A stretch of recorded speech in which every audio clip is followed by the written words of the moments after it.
오늘 이 시간은요, 지난 시간에 이어서 계속되어지는 사무엘하 11장 6절부터 타이틀이 바뀐 상태에서 다윗 왕국을 보호하시는 하나님이 어떠한 분이신가에 대한 계시의 말씀, 시간 되어지는 데까지 같이 상고할 수 있도록 하려고 합니다. 일단 이제 여러분들이 일주일 만에 또 됐으니까 사무엘하 11장 내용이 어떠한 이치에 있는지를 연결해 가서 연결고를 걸고 성경을 해석을 해야만이 하나님이 이 내용을 기록하신 의미를 이제 발출할 수가 있습니다. 성경 66권은요, 하나님 자신이 어떠한 분이신가를 계시해 나가는 계시의 책입니다. 계시하는 방법은 구약은 언약이고 여호와의 언약이고 신약은 그리스도의 성취로 구성이 되어 있는데요. 구약에서 이제 여호와께서 어떻게 언약하시는가? 역사서에서는 역사 섭리를 통해서 언약해 주시는데 그 내용은 나라 세워주실 언약이십니다. 이게 그리스도가 오셔가지고 그리스도의 나라를 세워주실 언약인데요. 아담에게 실체적인 언약을 세우셨지만 아담이 타락하고 범죄하는 데에서 모형적으로 열조와 이제 언약을 세우시고 모형적인 나라를 세워주실 것을 통해 하나님께서 아담과의 언약을 둘째 아담을 통해서 이루어 주실 확증을 해 주시는데요. 지금 본문의 내용은 모형적으로 나라를 세울 언약을 해 주시고 그 언약대로 나라가 세워지는 장면입니다. 나라가 세워지기 위해서는 세 요소가 있어야 되는데요. 국민이 있어야 되고 국토가 있어야 되고 다스리는 국권이 있어야 되는데 국민을 하늘의 별처럼 바다의 모래알처럼 많은 백성들로 채워주신 하나님께서 국토를 가나안 땅을 주시겠다라고 약속하셨는데 진짜 가나안 땅을 주셔요. 그리고 이제 그곳에 왕을 세워주시는데 왕은 어느 지파에서 오는 걸로 되어 있죠? 유다 지파에서. 그래서 눕기서에서는 유다 지파에서 하나님의 능력으로 다윗 왕이 출생케 되어지는 장면을 그리고 있고요. 그리고 이제 그 당시가 사사시대이기 때문에 마지막 사사가 와서 기름을 부어서 이제 왕으로 세워주시는 이런 이제 다윗 왕국을 건립해 주시는 준비 작업이 나와지고요. 그 다음에 준비 작업이 끝나진 다음에 사무엘상 16장부터 사무엘하 10장까지는 다윗 왕국이 건립이 되어지고 건립된 다윗 왕국을 11장 방금 이제 우리가 이제 상고하려고 하는 11장 부분에서 24장까지 내용이 다윗 왕국의 보호의 내용이 나와집니다. 왜 하나님께서 보호해 주실까요?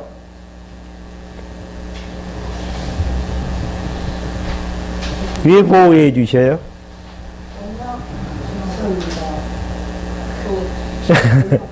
막연한 이야기보다는 앞부분의 언약의 근거에서 하나님께서 보호해 주신다라는 이야기예요.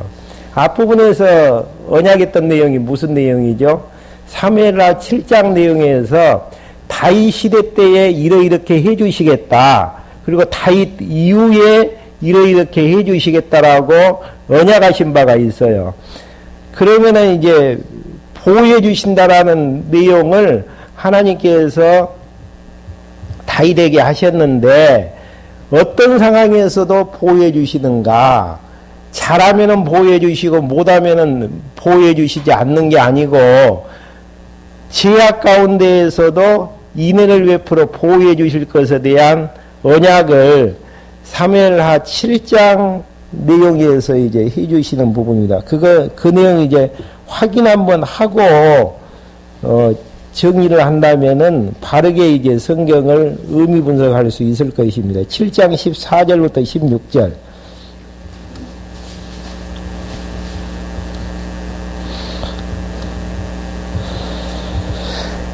사무엘하 7장 14절 나는 그의 아버지가 되고 그는 내 아들이 될 것이니 그가 만일 죄를 지으면 내가 사람들의 막대기와 인생의 책찍으로 훈계할 것이나 내가 내 앞에서 패한 사울의 경우와는 달리 내 인애가 그에게서 떠나지 않을 것이며 내 집과 내 왕국이 내 앞에서 영원히 보존되어지고 내 보좌가 영원히 경고할 것이다.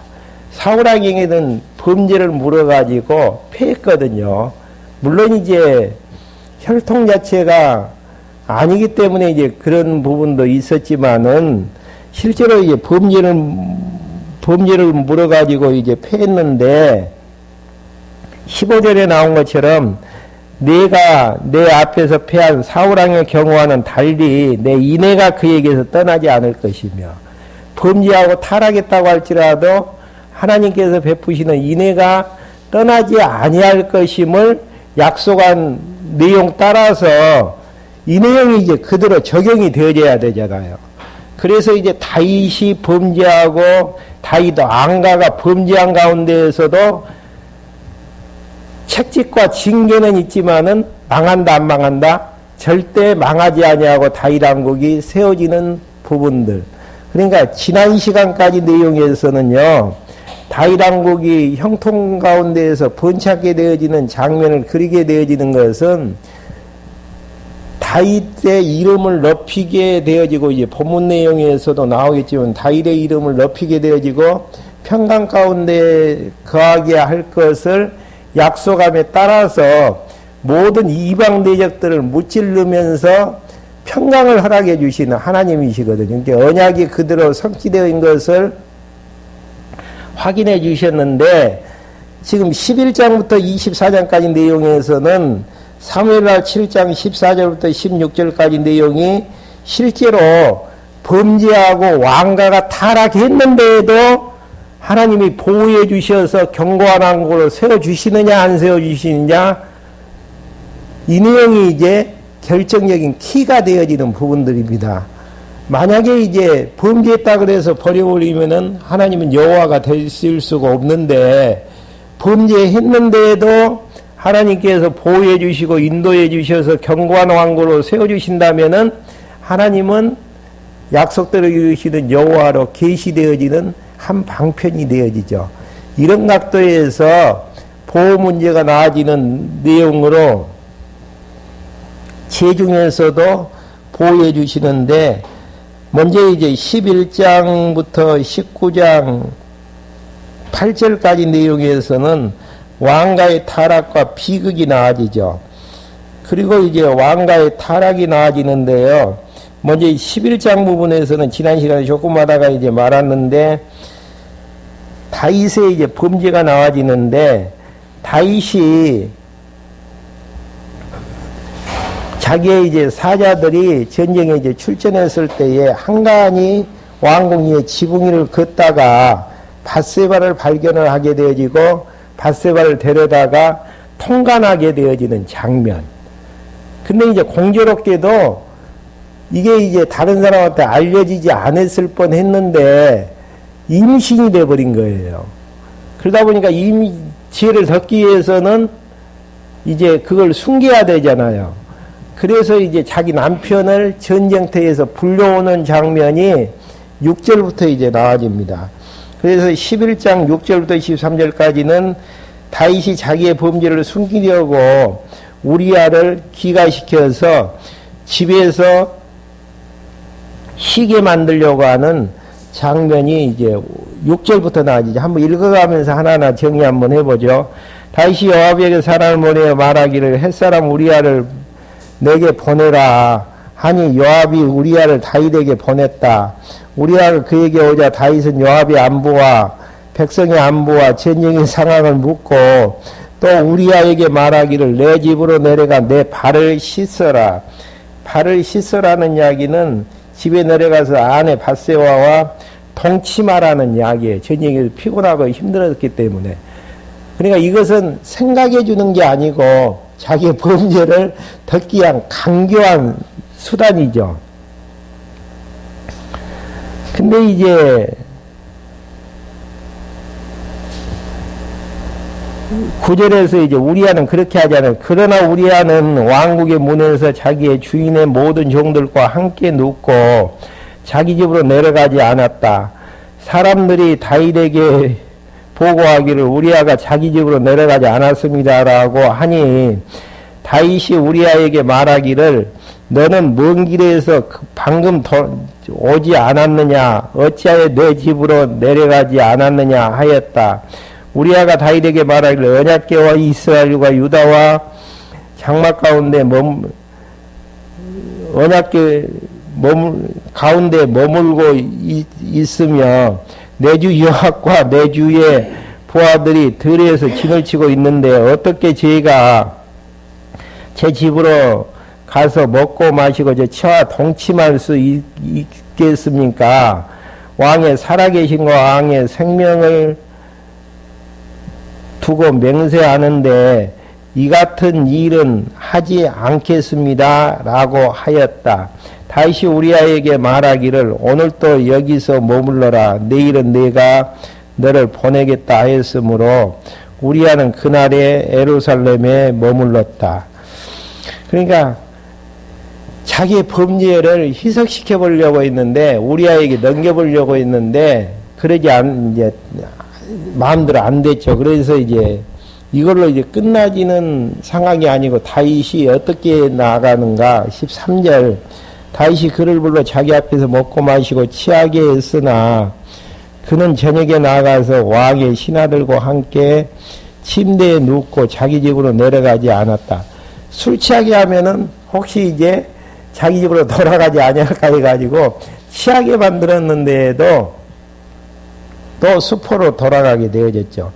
이렇게 이제 되어지다 보니까 14절부터 21절까지 다윗이 요압을 시켜 우리아를 전쟁터로 보내어 죽게 하는 이게 이제 인간의 사악성이죠. 자기의 범죄를 덮기 위해서 전쟁터에서 나가서 죽게 만들면은 이제 얼마든지 자기의 이제 제약을 숨길 수가 있잖아요. 아침이 되자 다윗은 요압에게 편지를 써서 우리아의 손에 보냈는데 기록하기를 우리아를 전쟁터에서 가장 격렬한 전방에 배치하고 너희는 그의 뒤로 물러가 그가 맞아서 죽게 하여라 하였다. 그러니까 우리아만 보내고 나머지 군대들은 뒤로 이제 물러가라는 이야기죠. 요압이 그 성을 살피다가 용사들이 있는 줄 아는 그 장소에 우리아를 배치했다. 그 성읍 사람들이 나와서 요압과 싸우니 병사들 중 다윗의 부하들의 일부도 쓰러지고 햇사람 우리아도 죽었다. 요압이 사람을 보내 다윗에게 전쟁의 모든 상황을 보고할 때 그 전령에게 명령하기를 네가 전쟁의 모든 상황을 왕께 보고하기를 마친 후에 만일 왕이 진노한다라는 이야기는 왜 그렇게 근접해 가지고 전쟁을 해 가지고 그렇게 많은 사람들이 죽었느냐 그렇게 진노하거든 내게 말씀하시기를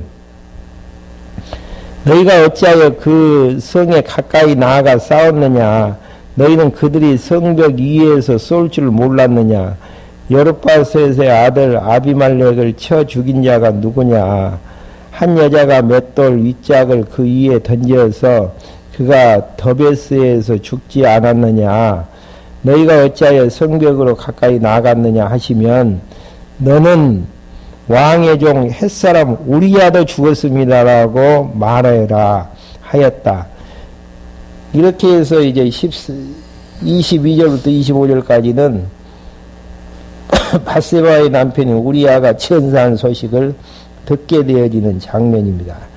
전령이 다윗에게 가서 요압이 자기를 보내니 전하라고 하는 모든 것을 보고하여 다윗에게 말하기를 이 사람들이 우리보다 더 강하여 들에 있는 우리를 공격하였으나 우리는 성문 어기까지 가서 그들과 싸웠습니다. 활 쏘는 자들의 성벽 위에서 왕의 부하들에게 활을 쏘았으므로 왕의 부하들 중 몇이 죽고 왕의 부하 햇사람 우리아도 죽었습니다라고 하니 많은 이제 군사가 죽었는데 마지막 보고는 무슨 보고였죠? 우리아도 죽었습니다. 그러니까 다윗의 반응 한번 봐보죠. 다윗이 그 전령에 말하기를 너는 요압에게 칼은 이 사람도 죽이고 저 사람도 죽이는 것이니 참 너그럽죠. 너는 이 일로 염려하지 마라. 너는 더욱 힘써 이 성을 공격하여 함락시키라고 하여 그를 격려하여라 하였다. 이렇게 해서 결국은 통간에서 간음죄를 지었던 다윗이 자기의 죄를 숨기기 위해서 결국은 이제 그 남편까지 전쟁터에 나가서 죽이게 만드는 이런 이제 내용들이 이제 나와지게 되어집니다. 이러한 이제 부분들은 간음죄, 살인죄는 율법에 의하면 어떻게 처단을 해야죠? 죽여야죠. 근데 하나님께서는 율법을 적용하면 다윗은 반드시 죽여야 되는데 사무엘하 7장 내용에서 다윗에게 했던 언약에 근거하면은 보호해 주셔야 되는 게 하나님의 섭리의 부분들이죠. 그래서 그렇게 이제 해 나가는지 안 나가는지를 확인할 수 있는 대목이 이 부분이고요. 죄 중에서도 하나님께서는 다윗 왕국을 보호하시는 위에 주제가 이제 다윗 왕국을 보호하시는 섭리의 부분들입니다. 이렇게까지 이제 해서 어떻게 하는가? 26절. 우리아의 아내가 자기 남편 우리아가 죽었다는 것을 듣고 자기 남편을 위하여 애곡했다. 애곡의 기간이 지나자 다윗이 사람을 보내어 그 여자를 자기 궁으로 데려왔으며 그 여자는 그의 아내가 되어 그의 아들을 낳았다. 다윗이 행한 이 일이 여호와께서 보시기에 어떻게 됐다고요? 악했다. 그러니까 하나님께서 싫어하시는 일들을 하게 되어지는 범죄를 저지르게 되어지는 장면이죠. 이러니까 이제 하나님께서 어떻게 하시는가? 진노와 위로해 주시는 장면입니다. 중요한 부분은 진노와 멸망이 아니고 진노와 위로로 마무리가 지어진다라는 거. 다윗에게 대한 부분들은 먼저 이제 1절부터 4절까지 내용은요, 나단이 다윗의 범죄를 부자 행동에 예를 들어서 설명하는 부분들입니다. 여호와께서 나단을 다윗에게 보내심으로 그가 다윗에게 와서 말했다. 한 성에 두 사람이 살고 있는데 한 사람은 부유하고 한 사람은 가난했습니다. 부자에게는 양과 소가 매우 많았으나 가난한 사람에게는 그가 사서 기르는 어린 암양 하나 외에는 아무것도 없었습니다. 그 어린 양은 그와 그 자식들과 함께 자랐고 그의 음식을 먹으며 그 잔을 마시며 그의 품에 누웠으므로 그의 딸같이 되었습니다. 그런데 어떤 나그네가 부자에게 오니 그 부자는 자기에게 온 손님을 대접하기 위하여 자기의 양과 소는 아껴서 잡지 아니하고 그 가난한 사람의 어린 양을 빼앗아 자기에게 온 사람을 대접했습니다. 다윗이 그 사람에게 대하여 매우 진노하여 나단에게 말하기를 여호와의 살아계심을 두고 맹세하는데 이 일을 행한 사람은 반드시 죽여야 한다. 내가 자기 양을 잡아서 대접하지 아니하고 양 한 마리 데리고 사는 그런 가난한 자의 양을 뺏어서 대접했던 그는 이제 반드시 죽여야 된다라는 거. 또한 이런 일을 행하면서도 불쌍히 여기는 마음이 없었으니 그 어린 암양을 4배로 갚아줘야 할 것이다 하였다. 네 배로 이제 갚아줘야 된다라는 거. 이렇게 이야기를 하니까 5절부터 15절까지 나단이 다윗의 범죄를 책망하며 될 일을 말하고 떠나는 부분들입니다. 나단이 다윗에게 말했다. 왕이 바로 그 사람입니다. 여호와 이스라엘의 하나님께서 이렇게 말씀하십니다. 내가 너에게 기름을 부어 이스라엘 왕으로 삼았으며 내가 너를 사울의 손에서 구원하였다. 또한 내가 내 주인의 집을 내게 주고 내 주인의 처들을 내 품에 주었으며 이스라엘과 유다 족속을 내게 주었다. 만일 그것이 부족했다면 이것저것을 내게 더해 주었을 것이다. 그런데 어찌하여 내가 여호와의 말씀을 옵신여기고 그분의 보시기에 악한 일을 행하여 햇사람 우리아를 암몬 자손의 칼로 죽이고 그 아내를 내 아내로 삼았느냐. 내가 나를 옵신여기고 햇사람 우리아의 아내를 내 아내로 삼았으므로 이제 내 칼이 내 집에서 영영이 떠나지 않을 것이다. 그러니까 살인죄와 간음죄를 지어서 나무 아내를 치었던 그 제목에 대해서 어떻게 하시는가? 진노를 하시는데 첫째 진노의 내용은 내 집 다윗의 왕가가 칼이 떠나지 아니할 것을 말씀하신 다음 11절 두 번째 여호와께서 또 이같이 말씀하십니다. 보아라, 내가 내 집에서부터 내게 재앙을 일으키고 내 눈앞에서 내 처들을 붙잡아 내 아내에게 이웃에게 줄 것이니 그가 대낮에 내 처들과 동침할 것이다. 너는 은밀히 행하였으나 나는 대낮에 모든 이스라엘 앞에서 이 일을 행할 것이다. 그러니까 다윗 왕국을 제 중에서도 보호해 주신다라는 은혜 언약이 이루어지기도 하지만은 이루어지는 과정 속에서 또 다윗에게 했던 애언이 그대로 이루어진다라는 거. 이런 이야기 들으면 죄 지어도 괜찮아죠.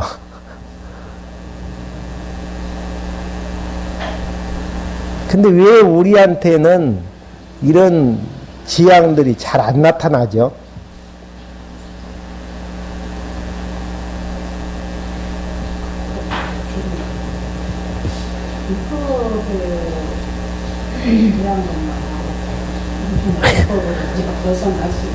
구약에 대한 모든 율법의 진노를 예수 그리스도에게 대신 짊어지시기 때문에, 그러니까 구약을 갖다가 바로 우리에게 그리스도를 통해서 나에게 적용시키지 아니하게 되어지면은 저주가 되어지고 진노가 되어질 수밖에 없죠. 한번 로마서 5장 6절부터 8절 한번 찾아가지고 누가 한번 읽어주실랍니까?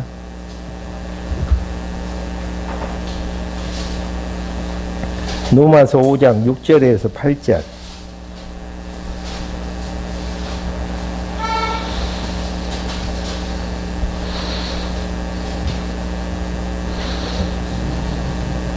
우리가 아직 연약할 때 그리스도께서 정해진 때가 되어 경건하지 않은 자를 위하여 죽으셨다. 부러운 자를 위하여 죽은 자가 많지 않고 선한 자를 위하여 영광이 죽을 자가 간혹 있기는 하나 우리가 아직 죄인이었을 때 그리스도께서 우리를 위하여 죽으시는 것 하나님께서 우리를 향한 자신의 사랑을 나타내셨다. 예. 우리가 아직 죄인 되었을 때 그리스도께서 대신 죽으심으로 하나님께서 우리를 향한 사랑을 나타내시는, 그러니까 이런 이제 내용들을 우리에게 이제 그대로 적용을 시켜버리면은 율법 자체가 어떨 때는 율법의 적용에 의해서 두렵고 떨림으로 하나님을 섬길 수밖에 없고요. 또 은혜의 장이면 막연한 이제 죄 가운데서 살면서도 깨달음이 없는 것인데, 이러한 모든 것들이 누구에게 적용을 시켜야 될 부분들인가? 그리스도에 대한 언약인데 율법이라는 저주를 예수 그리스도가 대신 받아주심으로 하나님께서 우리를 향한 사랑을 확증해 주셨던 그런 이제 부분들입니다. 그러니까 예수 그리스도가 대신 십자가에 죽으셨던 내용들만 깨달아진다면, 내가 나 대신 죽으신 그분을 생각한다면은 은혜의 감동이 있는 것만큼 참 행복한 신앙생활을 하기 때문에 욕심스럽게 이제 사라지지가 않는 부분들이죠. 이렇게 이제 다윗에게 이제 죄를 이제 지적을 하니까 두 가지 내용이죠. 칼이 내 집에서 영영이 떠나지 않겠다라는 이야기 한 가지하고, 너 철을 대낮에 이웃이 이제 범하게 될 것에 대한 이런 이제 부분들이죠. 다윗이 나단에게 말하기를 내가 여호와께 죄를 지었습니다라고 하니, 나단이 다윗에게 말하기를 여호와께서도 왕의 죄를 용서하셨으니 왕이 죽지 않을 것입니다. 왕이 죄값으로 말하면 율법에 의해서는 죽지 아니할 거라는 거. 말 한마디에 지금 빠른 용서가 되어지죠. 이 부분에서 이제 이렇게 되어지고요. 회개 기도를 했던 내용들이 이제 나와지는데요. 그 시편 51편 한번 봐보시렵니까?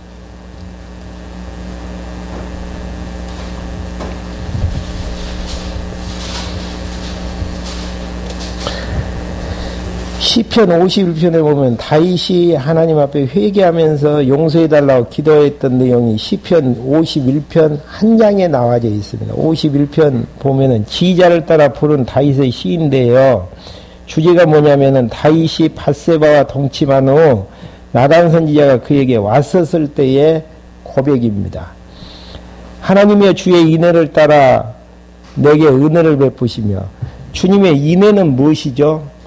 사무엘하 7장 14절부터 16절까지 이야기했던 사울은 범죄를 물어서 패했지만은 인애는 영원히 베풀 것이다라는 언약을 근거로 해서 서두를 시작하잖아요. 내 죄가를 지우소서, 나의 악을 내게서 깨끗이 씻어주시고 나의 죄에서 나를 정결케 하소서. 내가 내 죄가를 아오니 내 죄가 항상 내 앞에 있습니다. 내가 주께만 범죄 죄를 지었으며 주님 보시기에 악을 행하였으므로 주께서 말씀하실 때 의로우시고 주께서 심판하실 때 정당하실 것입니다. 보소서, 내가 태어날 때부터 악하였고 내 어머니가 잉태할 때부터 죄가 있었습니다. 보소서, 주께서는 중심이 있는 진실을 기뻐하시고 은밀한 곳에 있는 지혜를 내가 깨닫게 하십니다. 우슬처럼 나를 정결케 하소서. 내가 깨끗해질 것입니다. 나를 씻기소서. 내가 눈보다 더 희어질 것입니다. 나로 하여금 즐겁고 기쁜 소리를 듣게 하소서. 주께서 꺾으신 뼈들이 뛸 것입니다. 주님의 얼굴을 내 죄에서 숨기시고 내 모든 악을 지우소서. 하나님의 내 안에 깨끗한 마음을 창조하시고 내 안에 견고한 영을 새롭게 하여 주소서. 주 앞에서 나를 쫓아내지 마시며 주의 성령을 내게서 거두지 마소서. 주의 구원의 기쁨을 내게 회복시키시고 자원하는 심령을 주셔서 나를 붙들어 주소서. 그리하면 내가 범죄인들에게 주의 길을 가르칠 것이니 죄인들이 주께로 돌아올 것입니다. 하나님, 나의 구원의 하나님, 내 흘린 죄에서 나를 구하여 주소서. 내 혀가 주님의 의를 기뻐할 것입니다. 주님, 내 입술을 열어주셔서 내 입이 주님을 찬양으로 전파하겠습니다. 주께서는 제사를 기뻐하지 아니하시니 그렇지 않으면 내가 드렸을 것입니다. 주께서는 번제를 기뻐하지 않으실 것입니다. 하나님께서 원하시는 제사는 상한 심령이니 하나님은 상하고 통회하는 마음을 멸시하지 아니하십니다. 주님의 은혜로 시온에서 선을 베푸시고 예루살렘 성벽을 다시 세우소서. 그때의 주께서 의의 제사와 번제와 온전한 제물을 기뻐하실 것이니 그때에 그들이 숫소들 주님의 단에 드릴 것입니다. 여기에서 이제 중요한 회개 기도의 내용은 1절에서 나아진 거죠. 하나님이여 주의 인애를 따라 내게 은혜를 베풀어 달라라는 이야기. 왜 인애를 좇아서 이야기를 했나? 다른 이야기가 아니고 이미 사무엘하 7장 14절부터 16절까지 사울은 범죄로 말미암아 패하게 만들었지만은 과정 속에서요 유다 자손이 아니었기 때문에 패할 수밖에 없었지만 근본적인 기준은 과정적인 부분에서는 결국은 범죄를 물어서 이제 패하게 된 거거든요. 그랬지만은 다윗은 인애를 베풀게 될 것이다. 그리고 견고한 왕국을 세워줄 것이다. 이 약속을 하나님께서 사무엘하 7장에서 하지 않았습니까? 인애를 좇아서 하나님 용서해 달라라는 이런 이제 회개의 기도. 그러니까 지금 12장 사무엘하 12장 13절 다윗이 나단에게 말하기를 내가 여호와께 죄를 지었습니다라고 하니 나단이 다윗에게 말하기를 여호와께서 또 왕의 죄를 용서하셨으니 왕이 죽지 않았을 것입니다. 회개하고 통회하는 심령으로 하나님 앞에 이제 약속을 근거해서 용서해달라고 했을 때에 용서가 되어지는 확대한 부분이 이제 시편 51편의 내용이고요. 13절의 내용은 이제 간략하니 정리가 되어졌지만은 약속의 근거에서 기도했고 약속의 근거에서 회개가 응답이 되어져서 용서함을 받게 되어지지만은 진노의 부분은 진노를 예언했던 부분은 역사 위에서 그대로 진행되어진다라는 사실입니다. 그걸 이제 확인해 보시면은 알 수 있는 부분들이고요. 시편 7장 내용이 그대로 이제 이루어지는 부분도 역사 2에서 이제 확인해 보면은 그러니까 은혜 언약과 행위 언약이 공존하게 되어지는 것인데 수평선상에서 은혜 언약이냐 행위 언약이 아니고 은혜 언약 안에 행위 언약이 있는데 행위 언약을 주시는 이유는 하나님의 은혜가 얼마나 큰가를 깨닫게 하기 위한 하나님의 섭리이고 구약 백성들 선배들의 모든 죄가는 실제로 이제 진노가 행해지는 것인데 이 내용들은 선택한 백성들을 위해서 예수 그리스도가 실제로 이제 진노를 받으셔서 죽으시는 이런 이제 모형적인 예언에 대한 내용들입니다.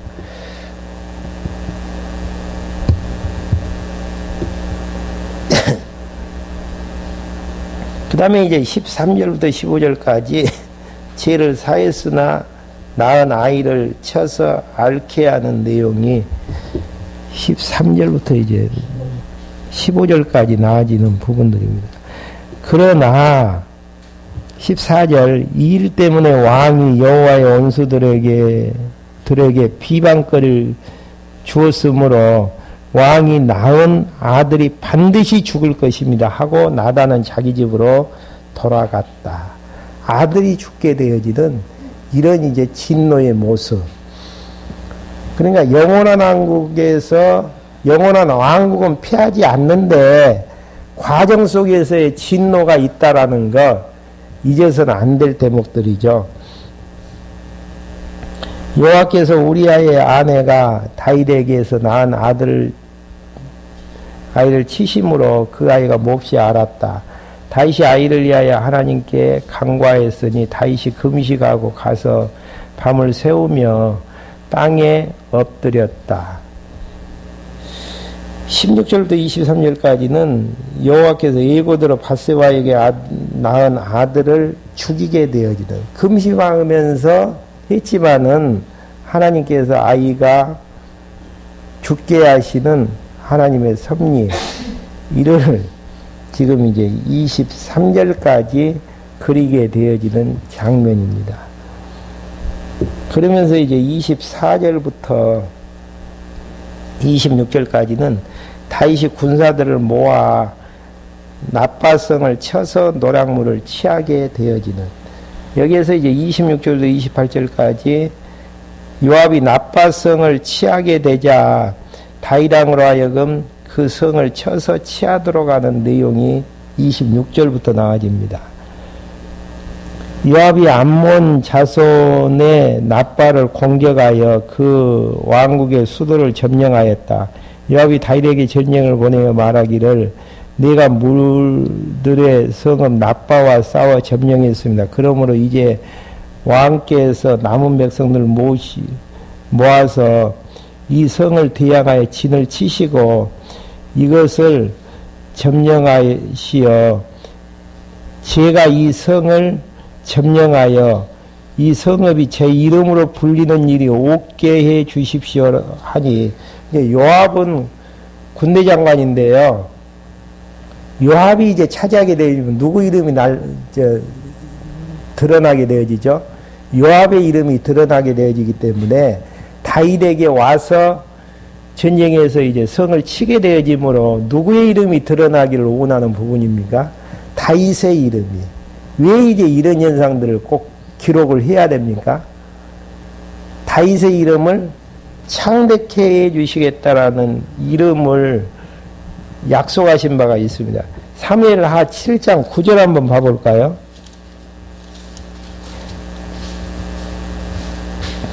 사무엘하 7장 9절에 보시면은 내가 어디로 가더니 내가 너와 함께 있어 내 모든 원수를 내 앞에서 멸절하여 내가 세상에 있는 위대한 자들의 이름처럼 내 이름을 위대하게 만들 것이다. 이 약속이 그대로 이루어지는, 요압을 통해서 이루어지는 이런 장면들. 그러니까 은혜 언약, 하나님께서 약속하신 언약은 진노 중에서도 반드시 지켜진다니까요. 그 진노는 진노고 또 진노받는 과정 속에서 이름이 높아지는 부분들. 그러니까 이런 것들을 보면은 하나님이 이제 여호와 되심을 확인할 수 있는 대목들입니다. 여기까지 해서 이제 다윗의 범죄가 끝이 나지고요.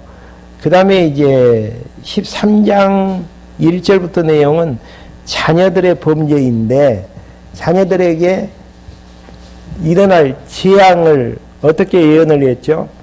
칼이 끊기지 않는다라는, 칼부림이 형제들 가운데 일어나게 되어지는 이런 부분들, 실제로 이제 일어나지는가 안 일어나지는가 다음 시간에 이제 확인할 수 있도록 하렵니다. 뭐 질문할 거 있나요? 예. 제가 질문을 드려보겠습니다. 다윗 왕국의 보호와 형통은 장차 왕으로 오실 그리스도와 교회의 형통을 예표한다고 말씀하시잖아요. 예. 그리고 다윗 왕의 신령은 그리스도와 장차 받을 희를 예표한다. 예. 이런 말씀도 제가 배웠잖아요. 예. 그러면 다윗 왕의 범죄는 예. 여러 가지 이제 말씀을 해서 저희들이 어느 정도는 아는데, 다윗의 왕의 범죄는 지금 그전에는 다윗 왕국의 보호와 형통은 그리스도가 할 것이고 교회가 할 것이고, 다윗 왕의 신녀는 그리스도가 받을 것이다. 그러면 다윗 왕의 범죄는 그리스도가 가실 것이냐라고 말씀하시잖아요. 그리스도가 짊어지실 죄성을 이야기하는 부분들이죠. 그러니까 지금 이게 보면 다윗 왕이 받은 범죄는 나중에 진노와 예. 그 다음에 그 징계를 받으면서 다윗 왕이 한번 시련을 당하잖아요. 시련을 당하면서 우리한테는 그런 시련과 징계가 안 내려진 것을 그대로 받지 않는 것은 한참 그리스도 오셔서 그 범죄를 다 안고 십자가에 돌아가시기 때문에 예. 그런다고 이제 말씀하셨는데, 그러니까 원래 다윗과 왕국의 형통은 그리스도가 교회의 형통, 다윗의 왕의 시련은 그리스도가 받을 시련을 예표한다. 그럼 다윗의 범죄는 그리스도가 하신 범죄를 얘기한 거다 라고 수로 얘기가 있어서 없이 제가 예수님이 본성 자체는 신성이잖아요. 그 다음에 인성 자체는 죄성을 입은 인성이고요. 그러니까 그걸 하나로 볼 필요가 있죠. 그러니까 예수님이 입으셨던 육체 자체가 인성 부분인데, 인성 부분은 예수님이 지은 죄성이 아니고 인간의 죄성을 입고 이 땅에 잉태하시는 순간 죄성을 입으시는 부분들이죠. 만약에 이제 예수님의 죄성으로 봤을 때에는 예수님의 속죄제사의 문제가 되어지는 문제가 있죠. 다윗의 범죄의 부분을 그리스도가 죄성을 입고 왔기 때문에, 예, 육체를 입으신 인간의 죄성을 입고 오신, 그래서 세상 죄를 지고 가는 보라 어린 양을 보라, 그게 이제 답이죠. 그렇게 저도 이해는 하는데요. 예. 다른 것은 다 다윗과 그리스도, 아까 그것도 그리스도하고 정확하게 말하면은 어떻게 보면 연관성을 찾을 수는 있는데, 다른 것은 교회와 그리스도와 직접적인 연관을 썼는데, 시련, 그 다음에 다윗 왕국의 형통, 요것까지 다 있는데, 범죄 부분에 와서는 갑자기 신성과 인성이 나와서 그 인성의 그 죄성을 타고났기 때문에 그 죄를 짊어지는 거라고, 다윗의 범죄하고 어떤 부분이 상관성이 있는가.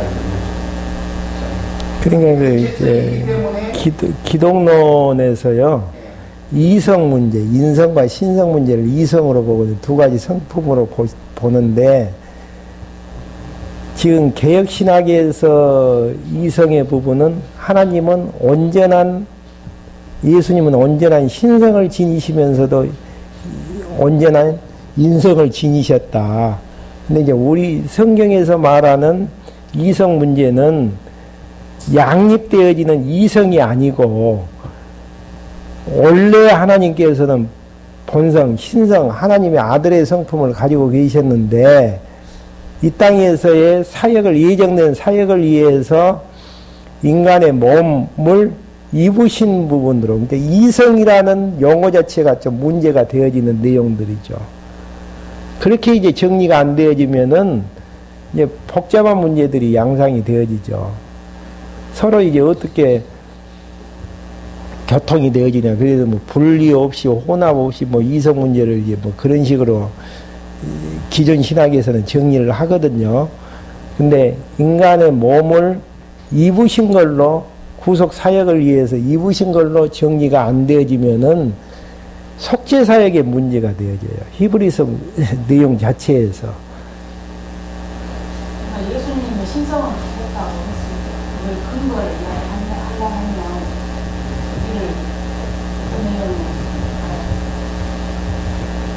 우리를 요한복음 전체가 그 본성 부분이 닭이죠. 그리고 이사야서에서 이미 예언은 죄도 없고 흠도 없는 그분으로 이제 예언이 되어 있고, 그 사복음서에서 이제 뭐 일일이 한번 이제 찾아봐야 되겠지만은, 본성 부분이 세상 죄를 지고 가는 어린 양을 보라. 어린 양이라는 건 죄가 없는 영원한 재물을 이야기하는 부분들이잖아요. 그러니까 거기에 이성이 나와 있는 부분들이, 세상 죄를 소유하신 분이 아니고 세상 죄를 지고 가는 어린 양을 보라. 그 다음에 하나님의 아들이다. 그는 죄가 없으신 분이다. 사복음서에 보면 많이 나아지죠. 그리스도의 신성이나 신성, 인성이 양립으로 되어진다라는 개념, 고정관념에서 이제 신성이냐, 인성이냐, 그러면은 신성과 인성이 양립되어지는데 서로 이제 어떻게 이제 하나가 될 수 있느냐, 이런 이제 복잡한 문제가 진행이 되어지는데요. 성경에서 말하는 것은 하나님의 아들이 이 땅에 오셨어요. 인성이 개입이 될 수가 없잖아요. 그러면 이제 인성 문제는 세례요한이 이야기했던 것은 보라, 세상 죄를 지고 가는 어린 양을 보라.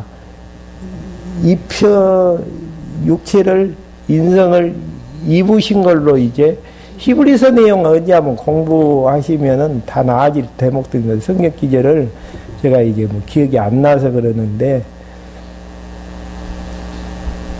저는 다이 그리스도의 신성이나 인성을 지금 여쭤본 것보다는 그것이 이해가 돼야지 요거인데 이해를 듣다 보니까 생각이 듭니다.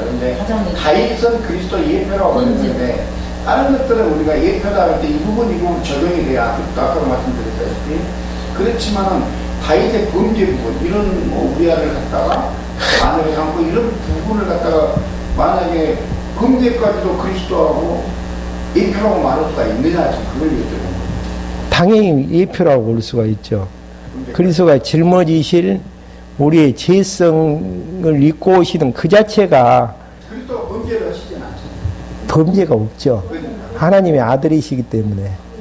그러니까 궁극적인 전부터 정리하고 있거든요. 궁극적인 건 이거 다 구약은 예표이기 때문에 그 궁극적인 죄를 하나님께서 그리스도께서 우리 육신의 죄를 궁극적으로 짊어지셨고 율법을 해주었기 때문에 우리는 궁극적으로 과정 속에서 이런 죄인은 들어갈 수 없지만 그 의로 인해서 들어가게 되고, 여기에서 범죄와 책망의 가장 그 작은 부분은 우리에게 적용했을 때 큰 부분은, 그래서 우리는 그럼에도 불구하고 천국에 갈 수 있는 게 그리스도가 궁극적인 우리의 죄를 육신의 죄를 다 율법을 이루어주셨고, 그 다음에 이 책망 부분은 우리에게 오지요.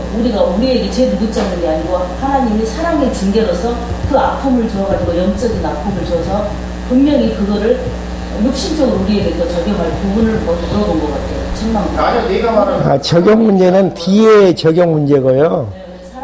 다른 부분들이고. 그런 내용이 아니고 다윗이 받은 징계와 징계를 우리가 안 받는 것은 그리스도가 그 모두를 다 짊어지기 때문에 우리한테 직접적인 율법 안에서 그 징계와 징계를 안 받는 그 이해를, 저는 그걸 물어본 게 아니고, 모든 것이 다윗은 그리스도의 예표라고 항상 얘기를 했잖아요. 그리고 멸조들이 우리가 왜 그러냐면 자꾸 성경신앙에서 일치가 돼야 되거든요. 예를 들어서 아브라함도 믿음의 그것도 어떤 거에서 예수의 그 예표다. 근데 구약은 모욕이고 신약은 실체라고 얘기하잖아요. 그러면 그런 범죄의 부분도 아까는 다른 것들은 다 이해가 되는데 범죄의 부분에 대해서는 그리스도가 범죄하신 부분이 아닌데, 그럼 그걸 갖다가 그리스도의 그 다윗의 범죄도 그리스도 모형이 될 수가 있냐. 이제 아까 그걸 여쭤본 거고, 목사님은 그 범죄를 안고 가시고 항차적으로 그것을 우리의 그 죄로 인해서 죽으실 것을 말씀하셨잖아요. 예. 예, 저는 그렇게 얘기하는데 그 부분이 매끄럽지 못해서 사복음서에서는 인간의 몸을 입고 오신 예수님에 대해서 그리잖아요. 그럼 육체적인 부분에서는 체울하셨다. 히브리서에서도 인간의 몸을 입으시고 체울하셨다는 이런 부분을 하나로 이제 정리해서 예수님께서 육체를 입고 이제 오시는 걸로 그렇게 이제 정리를 해야지, 아니면은 그 예수님이 지으신 죄가 있느냐 없느냐, 예수님이 만약에 죄를 지으셨다면 자기 죄를 위해서 십자가를 먼저 지시고 속죄 제사를 드리든, 그러니까 히브리서 기자가 그 이야기를 하잖아요. 제사장들은 자기 죄를 놓고 속죄 제사를 드린 다음에 그 다음에 이제 백성들 위해 죄를 속죄하는데, 하나님의 아들 예수 그리스도는 죄가 없으신 분이시기 때문에 우리를 위한 영원한 속죄 제사를 드리셨다. 그 내용을 그러니까 사복음서 내용이 육체를 입고 오신 예수님의 행적이거든요. 하시는 사역들이고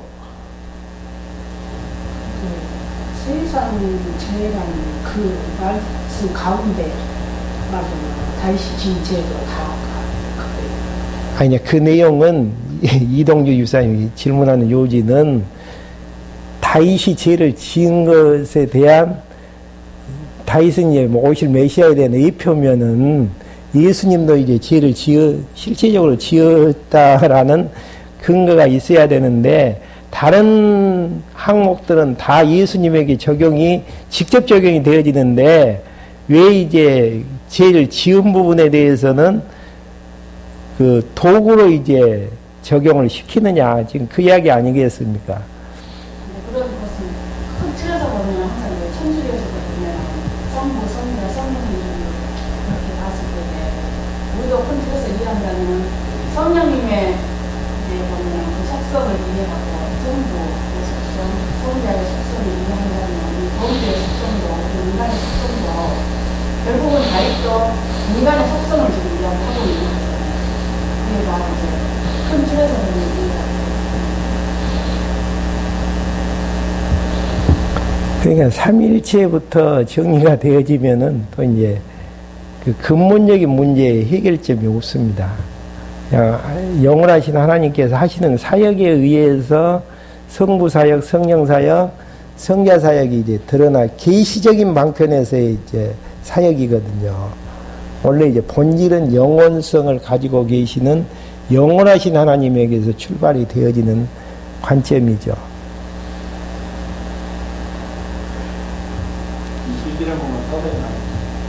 네?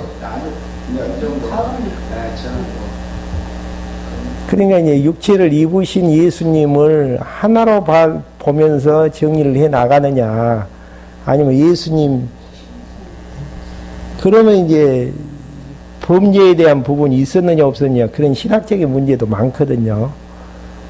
육체를 입고 오신 분이 그 성령의 신성이신데 예수님께서는 마리아를 보고 음욕을 품었느냐 안 품었느냐, 품었다가 자기 자신을 감추었느냐 아니면은 이기셨느냐, 이런 이제 신학적인 문제들이 많죠. 그러죠.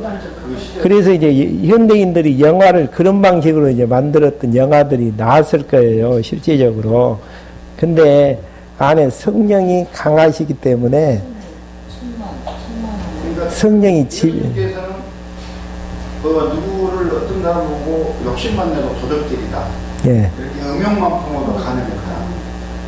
그러면 예수님도 그러지 않았겠느냐. 예를 들어서 잘못되니까 그 부분에서 그러면 그 부분도 어떻게 보면 예수님 표현을 하면 그 부분도 금제의 일종이지 않냐.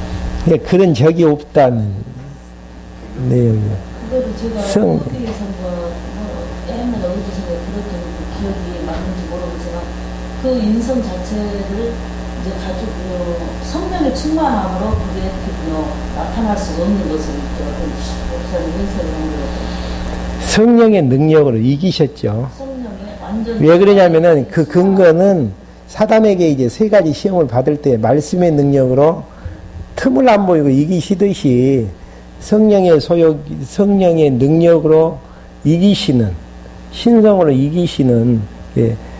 일단 죄가 들어와 버리면 죄인 되어지는 거 아니겠습니까? 하나 음욕 품은 거나 뭐 욕심 품은 거나 자기 원수까지 사랑해 주시는 그 사랑의 이제 뭐 열매라든지 이런 부분들. 하나님 앞에 맡기잖아요. 제자들을 놓고 이제 떠나려고 하면서 순환을 위한 기도를 하면서 저들을 이제 하나님 이긴 것처럼 그 제자들도 이 세상에 살 때에 이기게 해달라는 거. 그 다음에 떠나시면서 이 세상 끝날까지 항상 너희와 함께 하시겠다. 성령이 함께 해주시겠다라는 약속들이거든요. 그러니까 이성 문제를 갖다가 따로따로 봐서는 안 될 부분들이고요. 신성이 본성인데 이 땅에서 이제 오셔서 구약에 약속된 사역들을 하기 위해서는 입으셔야 될 옷이 있는데 그게 이제 인간의 똑같은 육체를 입으셨다. 그렇게 이제 정리를 하면은 답이 나와지죠. 뭐 예수님은 배고팠을까, 배 안 고팠을까, 뭐 계시적인 방편으로 이제 뭐 이렇게 이제 이야기하지만은 죽은 나사를 보면서 인간의 옷을 입었다 하면 인간의 속성도 다 마찬가지죠. 예, 예. 인간의 속성도 있었고 그러죠. 근데 이제 그것을 이길 수 있는 강력한 힘이 그 안에 있는 신령한 영이 이제 이기게 되어지는 부분들이죠. 신성이. 이성과 신성을 같이 갖고 계시는데 신성이 이성을 훨씬 더 아니죠. 원래는 하나님의 아들이셨는데 신성이 본성인데 본성하고 인성을 양립되는 과정으로 보지 마시고요. 이 땅에 오셔서 그 하나님의 구약에 약속된 뜻을 이루어가던 과정 속에서 그 입으신 도구로 생각하면 되죠. 도구하고 본성하고. 그렇게 이제 정리가 안 되어지면 신성이냐 인성이냐 이제 기독교만 공부해 보면은 아주 문제들이 많은 내용들이에요. 그래서 이제 우리 이제 개혁신학에서는 온전한 이성을 가지셨는데 하나님이 온전한 하나님이시면서 온전한 인간이다. 이렇게 이제 정리하고 말아버렸어요. 왜냐하면 죄인의 모습이 아까 우리처럼 뭐 마음에 품고 아프고 구체적인 게 아니고 이 영원하신 하나님의 그 영원하심이 육신을 입는 그 자체만으로도 육신을 입고 왔다는 계시적인 차원으로 입는 그 순간 죄인의 모습이기 때문에 그 큰 틀에서만 해석을 하고 이제 과정 속에서 우리처럼 아까 그거는 그 성령이 충만하고 하면 그러니까 박 목사님은 그렇게 이제 한 가지 예를 들잖아요. 달나라 갈 때에 이 몸 갖고 가는 게 아니고 그냥 우주복을 입고 가듯이 입는 우주복은 인성이고 그 다음에 나는 그냥 본성, 신성 그 자체이다. 나를 이야기할 때에 우주복하고 그 내 몸하고를 그 두 개를 놓고 함께 이야기할 수 없는 것처럼 그냥 이 땅에 오셔서 계시하시는 과정 속에서의 입으신 도구로 생각을 하시면은 삼일체 문제라든지 이성 문제가 이제 정리가 될 수 있는 부분들이죠. 신성 자체는 죄가 있을 수가 없죠. 있어서도 안 되는 부분들이고요. 그리고 육체는 인간의 이제 그 타락한 육체.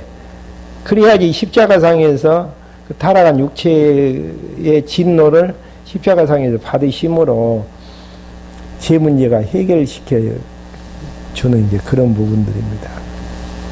결국은 보면 우리 인간들도 보면 이성과 이성의 기능이 있는데 일단은 그래도 성령의 사역으로 보면 신성이 있다고 봐야 돼요. 영 자체가 성령으로 보면 신성이 있다는 것보다도 신이 주시는 생명의 기운이 있다라고 보면 되지죠. 예, 푼다면은. 분명된 이제 그렇게 가치가 있는 것들 우리는 이제 신의 성품을 우리 신약에서 보면 신의 성품을 닮아가는 모습으로 표현을 하게 되죠. 닮아가는 모습이라고 할 수도 있고 회복되어지는 모습이라고 볼 수도 있는 부분들이고 또 티타임 시간에 또 이야기하죠. 기도하고 말씀 마치겠습니다. 하나님 아버지 저희를 이 시간에 불러 모아주셔서 지중에서도 다윗왕국을 보호하시는 하나님께서 저희들 제약 투성인 저희들에게도 창세전 그리스도 안에서 선택해 주신 은혜에 의해서 징계와 진노의 부분들이 살아가는 과정 속에서는 있지만은 영원한 은혜는 항상 존재하여서 영원한 천국으로 인도해 가시는 하나님의 은혜를 생각하면서 날마다 그 은혜의 영광을 찬송해 나가는 저희들로 인도해 주시옵소서. 예수 그리스도의 이름으로 기도했습니다. 아멘.